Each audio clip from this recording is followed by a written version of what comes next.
What's going on, guys? Welcome back to another episode of King Customs. And if you guys are new to my channel, my name is Ryan, so welcome aboard.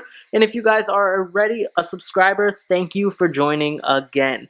So, one thing I want to show you guys is how to get a timing chain tensioner back for this 1zz engine back into its original position. So what you have to do, let's say it is opened out and fully extended.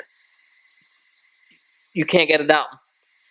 That's because right here in the center has this little lock tab. So you press this back, and release the little gear on it, and you can go down. And then all you got to do is flip this, and it'll catch back into place. So let me show you again. Press this little thing here.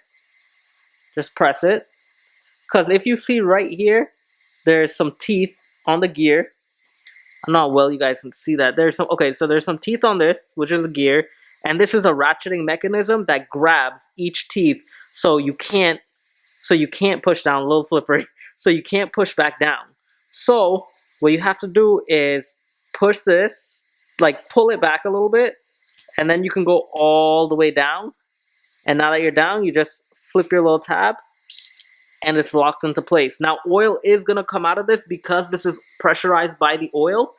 What you do is when you put this back into your cover, you rotate the engine slow, and this will click into place, unlock the guide rails, and lock your timing chain.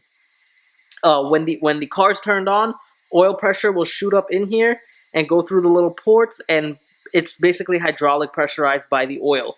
And that's basically it. It's super easy and not that hard to do. So hopefully you guys enjoyed that quick little tutorial on how to reset your timing chain back with the tensioner.